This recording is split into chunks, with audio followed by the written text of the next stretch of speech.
Nous avons fait un petit montage pour la cohérence. Ce n'est pas personnel. C'est purement une décision esthétique. Avec ces mots de ma mère, mon visage fut délibérément et complètement effacé des annales de l'histoire de notre famille. Je m'appelle Alexandra Dubois, j'ai 38 ans. Un soir de réveillon, j'étais au volant de ma voiture, remontant la longue allée sinueuse qui menait à la grande demeure de mes parents. Ce rassemblement annuel n'était jamais une célébration pour moi. C'était une obligation. La salle à manger de la grande maison de mes parents était l'image même d'un réveillon parfait pour une famille parfaite. Au centre de la table en acajou poli trônait une énorme dinde dorée, qui n'aurait pu être préparée que par un chef professionnel. Autour d'elle, de la sauce au canneberge, de la tarte au potiron et de la purée de pommes de terre étaient arrangées avec une précision presque artistique. Mais la pile de factures pour ce spectacle impeccable finirait, comme toujours, dans ma boîte aux lettres quelques jours plus tard. À cette table immaculée, il manquait une personne. Ma chère fille, Chloé. Elle passait le réveillon chez la famille de mon ex-mari cette année. Alexandra, viens t'asseoir, appela ma mère. Sa voix était douce comme du miel, mais empreinte d'une fermeté qui ne tolérait aucun refus. Alors que je prenais place, ma sœur Sophie, assise en face de moi, me dévisagea de la tête aux pieds et dit d'une voix délibérément forte, « Oh, Alexandra, cette robe vert foncé est ravissante. L'as-tu achetée avec les bénéfices de ta société ? J'ai vu des gens sur les réseaux sociaux dire que ta marque de cosmétiques ne valait pas le prix. J'espère que tu tiens le coup. Enfin, nous dépendons de tes revenus, alors j'imagine que tu ferais mieux de continuer à bien marcher, n'est-ce pas ? » Son mari toussa maladroitement, mais Sophie se contenta de sourire triomphalement. Mon père fit semblant de ne pas entendre et commença à découper la dinde. Ma mère murmura, « Sophie, arrête », bien que ses yeux fussent clairement amusés. Ils s'enveloppaient tous dans la chaude couverture de ma réussite financière, et en rabaissant celle qui avait tissé cette couverture, ils parvenaient à préserver leur propre fierté fragile. Lorsque le dîner toucha à sa fin, mon père annonça, « Bon, alors, l'heure de la photo de famille annuelle. » Tout le monde près de la cheminée. Une photo, un portrait de famille, figé pour toujours comme un souvenir.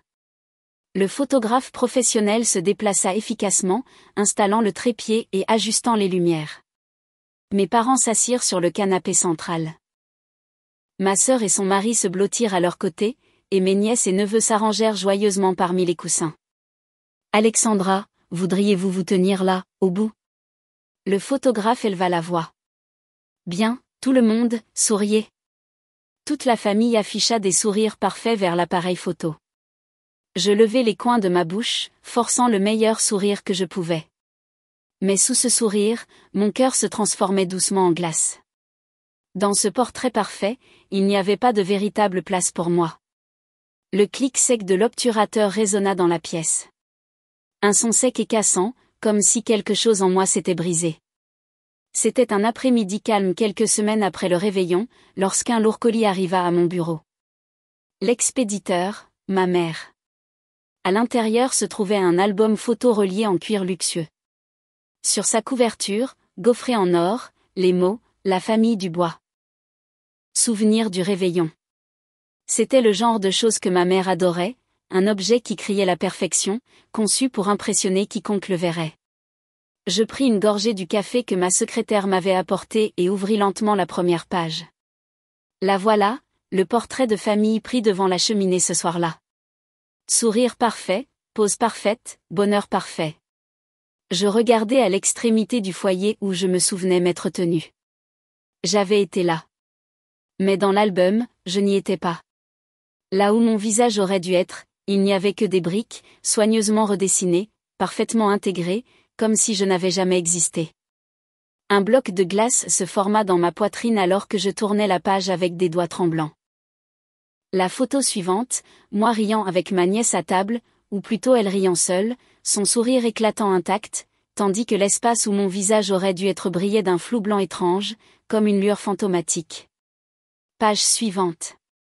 Sur la photo où j'avais parlé avec mon père, le contour de ma tête avait été remplacé par le motif du rideau derrière moi. Page après page, je disparaissais.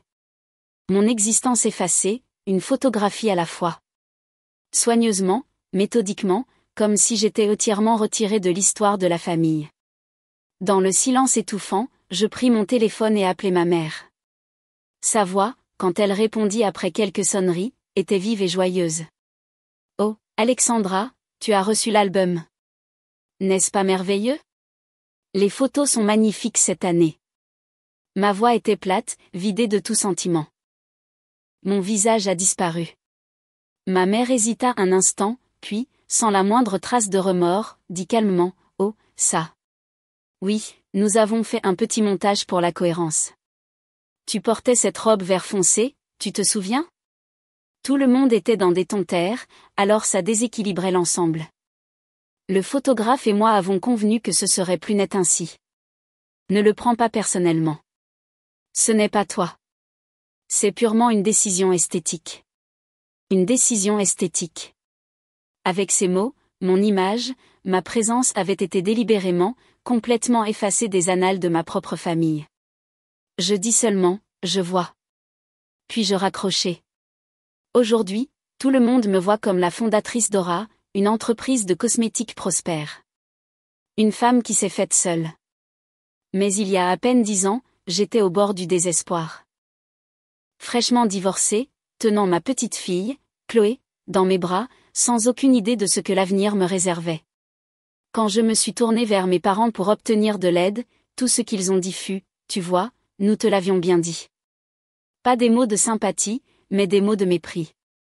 Pour eux, mon malheur n'était pas une chose à déplorer. C'était simplement une tache sur l'image de la famille.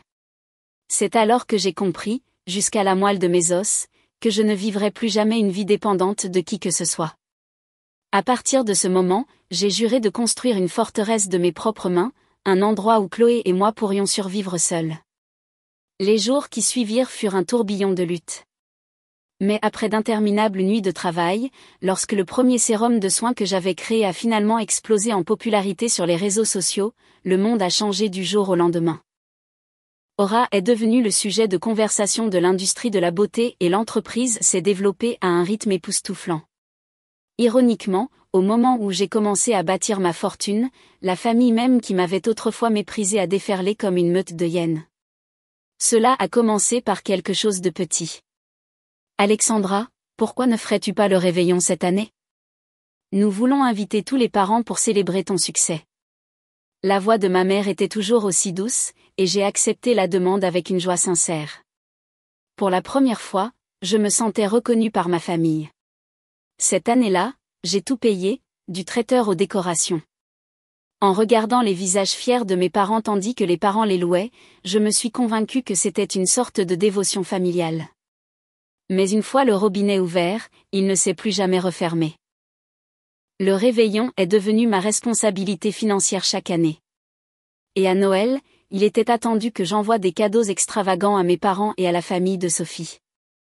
Dans ma mémoire, Sophie avait toujours été l'enfant chéri, baignant dans l'affection de nos parents depuis notre plus jeune âge. Et moi, l'aînée, la responsable, j'étais toujours reléguée à son ombre raisonnable. Ce schéma n'a pas disparu en grandissant. Au contraire, ma réussite financière n'a fait qu'accentuer le déséquilibre, le transformant en quelque chose de plus laid. Bien sûr, quand je luttais pour me remettre de mon divorce, mes parents ne m'ont jamais tendu la main. Alors quand ma mère a dit nonchalamment, « Alexandra, pourrais-tu aider Sophie avec ses paiements de maison ?» Je lui ai donné un nom clair et ferme. Quand j'étais au plus bas, personne ne m'a aidé. D'ailleurs, tu as déjà aidé Sophie avec son hypothèque. Pourquoi devrais-je être celle qui supporte tout le fardeau? Comme tu peux être ingrate. Sa voix baissa, tremblante. Nous sommes une famille, Alexandra. Il est naturel que ceux qui ont plus aident ceux qui ont moins. Depuis que tu as réussi, tu es devenue si froide, si égoïste. Cela me brise le cœur. Ces mots frappèrent comme une lame, tranchant droit dans ma culpabilité. Et de l'autre bout du fil, mon père ajouta de l'huile sur le feu. Elle a raison, Alexandra. Qui penses-tu a rendu ton succès possible en premier lieu? N'as-tu aucune gratitude envers ta famille? Il me laissait toujours le même choix, être la traîtresse au cœur froid ou redevenir la fille obéissante et complaisante qu'il pouvait exploiter. Mais je n'ai pas maintenu cette relation tordue par obéissance aveugle. J'avais mes propres raisons et mes propres calculs. Il s'agissait de gestion des risques. Mes parents étaient perpétuellement en difficulté financière. Si je les coupais, qui sait quel genre de scandale ils pourraient causer ou quel dommage cela pourrait faire à la réputation d'Aura. La famille de la PDG d'Aura mêlée à un scandale financier. Un titre comme ça pourrait détruire tout ce que j'avais construit. Alors, je les ai payés, je les ai réduits au silence et j'ai gardé leur vie sous étroite surveillance. Ce n'était pas de la générosité. C'était une dépense commerciale nécessaire. La racine de leur ruine financière remontait à mon grand-père, qui avait rapidement percé à jour les habitudes de gaspillage de mon père. Il ne laissa ni l'entreprise ni la fortune familiale à mon père. Mes parents vivaient dans le château que mon grand-père avait construit comme rien de plus qu'un roi et une reine de non seulement. Et la façade scintillante à laquelle ils s'accrochaient. La fierté, la prétention étaient discrètement financées par mes revenus. Le symbole parfait de cet arrangement était la voiture de mon père. Après sa retraite, il déclara qu'il voulait conduire un SUV de luxe. Son rêve de toujours, un Cadillac Escalade. Bien sûr, il n'avait aucune intention de le payer lui-même. Alexandra, pourquoi ne me l'achèterais-tu pas comme cadeau de retraite, dit-il, comme si un refus n'était même pas une option. J'ai d'abord refusé, mais après suffisamment de culpabilisation et de chantage émotionnel, j'ai fini par contracter le prêt moi-même. Il savait exactement ce qu'il faisait. Peu importe combien je résistais, à la fin, je cédais toujours à la malédiction appelée famille. Pour eux, je n'étais pas un être humain égal. J'étais un outil, une source d'argent commode pour satisfaire leurs désirs. Plus je gagnais, plus ils devenaient arrogants. Pourtant, je me disais, c'est juste comme ça que ma famille fonctionne. Mais ensuite, ils ont effacé mon visage. Ils aimaient mon argent, pas moi. Pour eux, mon existence même n'était rien de plus qu'une perturbation de leur parfaite cohérence. Bien, alors qu'ils aient ce qu'ils veulent. Je vais disparaître. Non seulement de leur photographie, mais entièrement de leur vie. Je ne suis plus leur sponsor, plus leur portefeuille ambulant. Je suis Alexandra Dubois, une personne à part entière et la mère de Chloé, le seul trésor irremplaçable de ma vie. Cela se termine maintenant. Les mots résonnèrent doucement dans mon bureau silencieux. Ils n'étaient destinés à personne d'autre. Ils étaient un vœu à ma propre âme. Ce n'est pas une vengeance. C'était l'acte légitime de récupérer la vie qui m'avait été volée encore et encore. Tranquillement, froidement, parfaitement. Tout comme ils avaient effacé mon visage, je fermerais chaque robinet qui alimentait leur vie un par un jusqu'à ce qu'il n'en reste aucun. Cette résolution s'est durcie en moi comme de l'acier, inébranlable, absolu. Cette nuit-là, après que Chloé se soit endormie, je me suis assise à mon bureau dans le bureau. Le mur derrière moi était bordé d'étagères de livres sur les affaires et la gestion, mais ce que j'étais sur le point de commencer n'était écrit dans aucun d'eux. C'était le début d'une guerre silencieuse. J'ai ouvert mon ordinateur portable et j'ai pris une profonde inspiration. Il n'y avait pas de place pour l'émotion dans ce que j'étais sur le point de faire. C'était des affaires. La réduction des passifs, la liquidation des actifs toxiques, la restructuration la plus importante de ma vie. Le premier onglet que j'ai ouvert était la banque en ligne. Plusieurs comptes sont apparus à l'écran et j'ai cliqué sur celui intitulé « Dépenses familiales ». De ce compte, une somme astronomique était automatiquement retirée chaque mois. Un par un, j'ai commencé à traiter la liste par le haut. Le premier élément, prêt Cadillac Escalade du père. J'ai passé mon curseur sur le bouton rouge « Annuler » et j'ai cliqué sans hésitation. Une fenêtre de confirmation est apparue. Cette action ne peut pas être annulée. Êtes-vous sûr de vouloir continuer? Oui, ai-je dit doucement et j'ai cliqué. Suivant. Aide à l'hypothèque de ma sœur Sophie terminée. La fondation de leur vie confortable, le système qu'ils avaient tenu pour acquis, était en train d'être brisé du bout de mes doigts. C'était comme éteindre les appareils de survie un par un. Et pourtant, mon cœur était étrangement calme. Il n'y avait plus une trace de culpabilité. C'est tout. Chaque pipeline doré reliant ma fortune à la famille Dubois avait été coupé complètement. Silencieusement. Pour la première fois, j'étais libre de commencer une vie non pas vécue pour les autres, mais pour moi-même, j'ai tranquillement ouvert la porte de la chambre de Chloé. Elle dormait profondément dans son petit lit, sa respiration douce et régulière. M'agenouillant à ses côtés, j'ai doucement caressé ses cheveux soyeux. Je suis désolée, Chloé, d'être ce genre de mère. Tu mérites une famille plus chaleureuse et plus gentille que celle que je pourrais jamais te donner. Je me suis excusée encore et encore dans mon cœur en regardant son visage endormi. Pour cet enfant, je pouvais devenir un diable. Si cela signifiait protéger son sourire, je supporterais toute disgrâce. La tempête qui arrivait, je savais que son rugissement serait assourdissant, mais je n'avais plus peur. Le lendemain matin, alors que je déposais Chloé à l'école et assistais à la réunion des cadres chez Zora, le paradis de la famille Dubois commençait à s'effondrer. Tranquillement mais sûrement. La première à crier fut Sophie.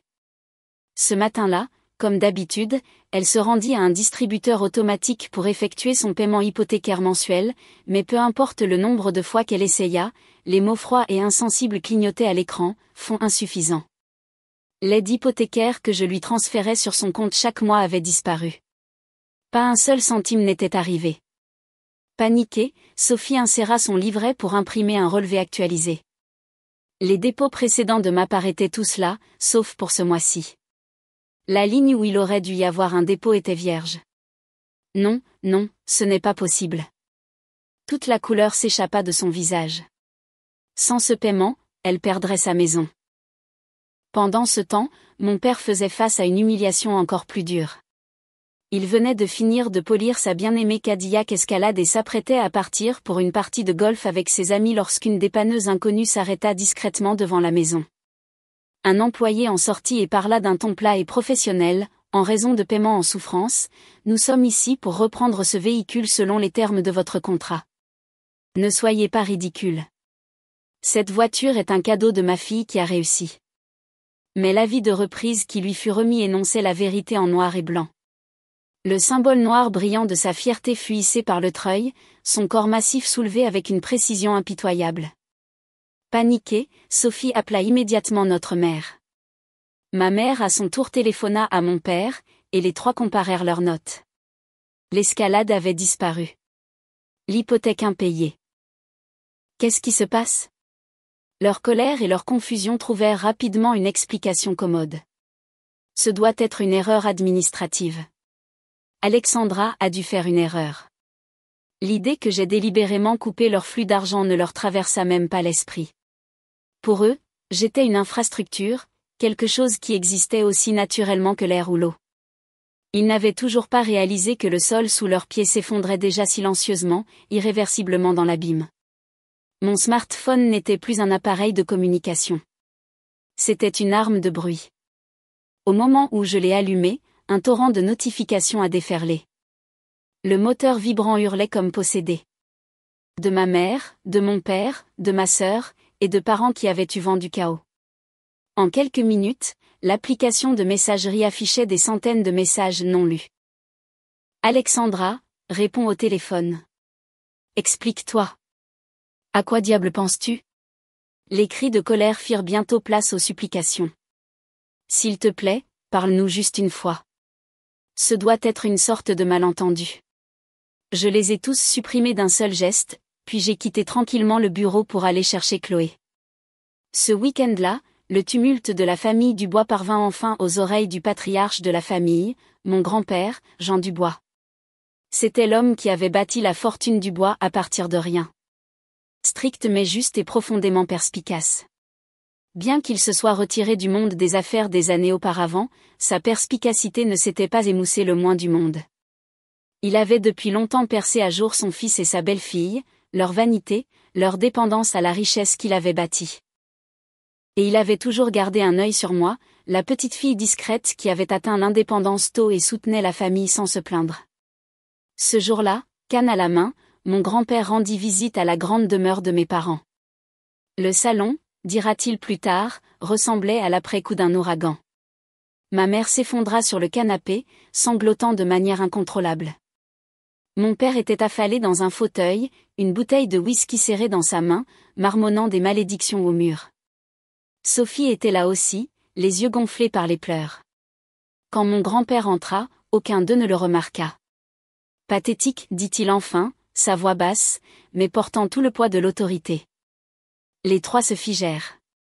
Mon père cacha précipitamment le verre dans sa main. Ma mère essuya ses larmes. Le regard froid de mon grand-père les balaya. Maintenant, dites-moi comment vous comptez justifier ce que vous avez fait à Alexandra. Ils échangèrent des regards anxieux. Mon père bégaya le premier, papa, c'est le fait d'Alexandra.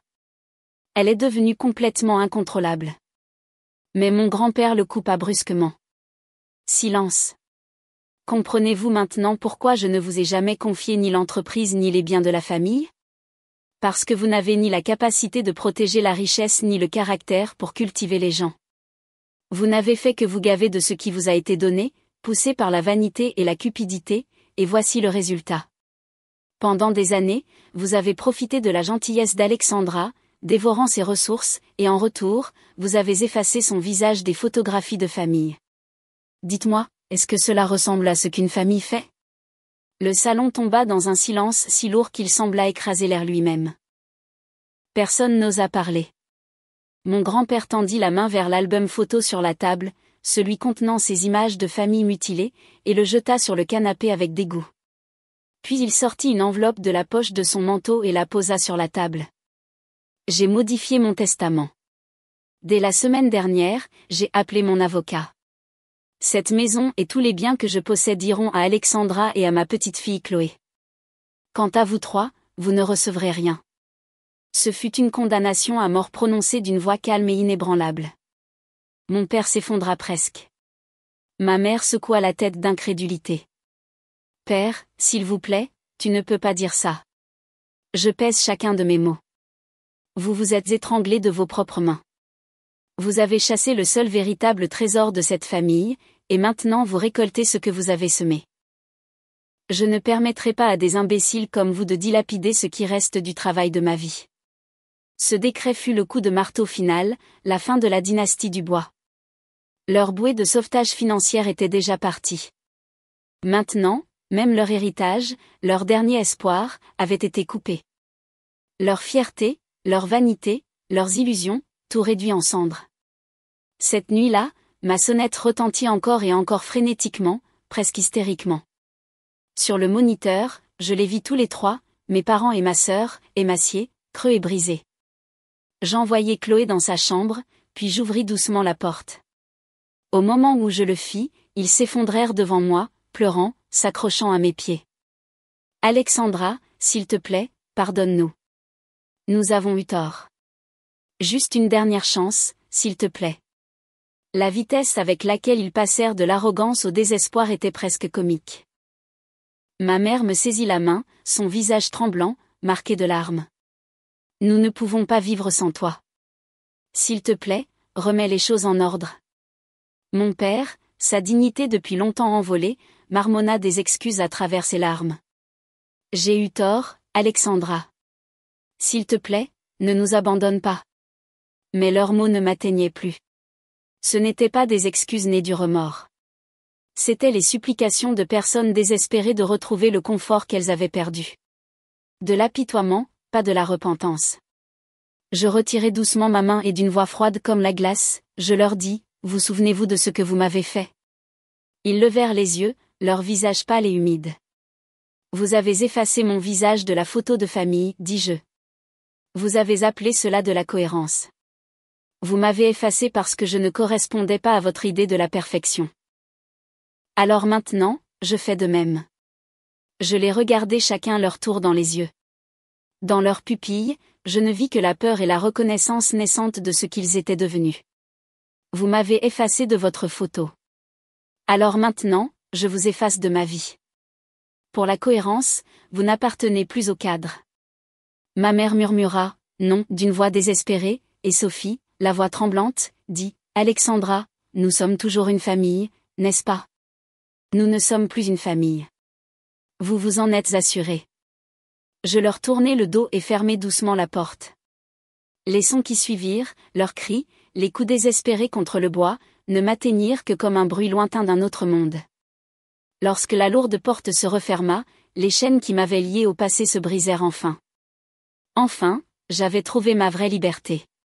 Des mois se sont écoulés depuis cette nuit où j'ai fermé la porte. Le monde continue de tourner inchangé. Mais mon monde a été recréé. Il est calme maintenant, vif, rempli de couleurs dont j'ignorais l'existence.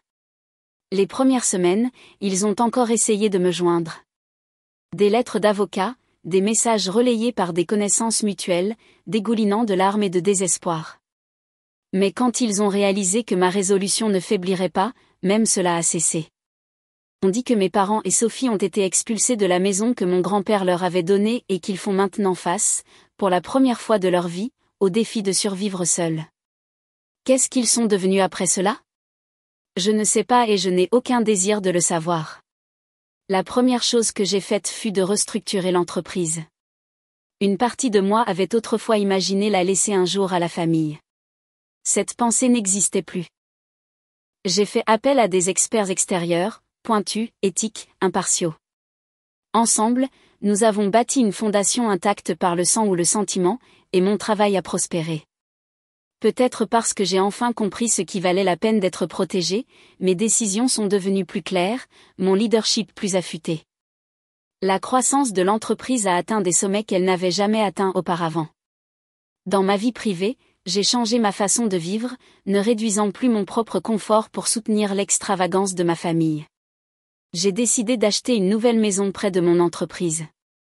C'était un appartement d'angle à un étage élevé, un penthouse de rêve où les fenêtres du salon offraient une vue sur les lumières de la ville scintillante comme une boîte à bijoux renversée et s'étendant jusqu'à l'horizon lointain. Ah, ma nouvelle vie commence à l'instant même. Cette seule photographie effacée de l'existence était un acte impardonnable. Un acte qui m'a dépouillé de la dignité de mon être même. Mais dans une étrange tournure poétique, cette cruauté est devenue ma libération.